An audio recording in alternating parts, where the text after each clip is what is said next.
وعلى آله وأصحابه يا رحمة للعالمين۔ اللہ تبارک و تعالیٰ کا ارشاد گرامی ہے، قل یا عبادی الذین آمنوا اتقوا ربکم۔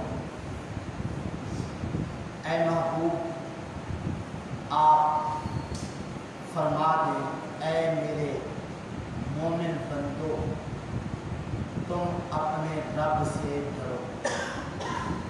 للذین احسنوا فی ہذہ الدنیا حسنہ،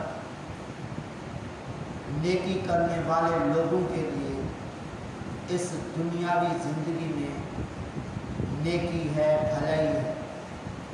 وَأَرْضُ اللَّهِ وَاسِعَةٌ، اور اللہ تعالیٰ کی زمین وسیع ہے، کشادہ ہے۔ إِنَّمَا يُوَفَّى الصَّابِرُونَ أَجْرَهُمْ بِغَيْرِ حِسَابٍ، بلا شبہ صبر کرنے والوں کو بلا حساب پورا اجر دیا جائے گا۔ اس آیت مقدسہ میں اللہ تبارک و تعالیٰ نے ہمارے آقا کریم صلی اللہ علیہ وسلم کو فرمایا کہ میرے ایمان والے بندوں کو نصیحت کرنا، انہیں تقوی اور پرہیزگاری کی ترغیب دے۔ اس لیے آقا کریم صلی اللہ علیہ وسلم نے اللہ کے حکم کے مطابق لوگوں کو نصیحت بھی فرمائی اور تقوی کا حکم بھی دیا۔ اب یہاں پہ فرمایا گیا محبوب آپ فرما دیں میرے مومن بندو تم جو ہے اپنے رب سے ڈرو، تقوی اختیار کرو۔ اس کا کیا مطلب یہ کہ تم رب تعالیٰ کے فرائض ادا کرو، حرام کے ارتکاب سے بچو، واجبات کو تم ادا کرو، مکروہ کاموں سے تم بچو، اور سنت مصطفیٰ صلی اللہ علیہ وسلم کو ادا کرو، اور سنت مصطفیٰ صلی اللہ علیہ وسلم کی تم مخالفت نہ کرو۔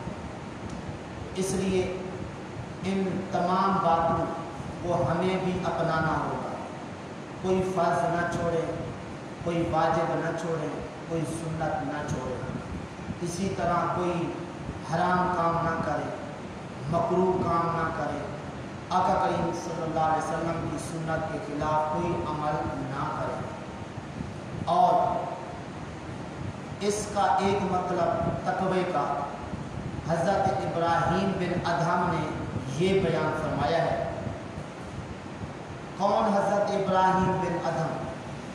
جو ایک دن سو رہے تھے، سانپ منہ میں لکڑی لیے ہوئے ان کے اوپر سے مکھیوں کو اڑا رہا تھا۔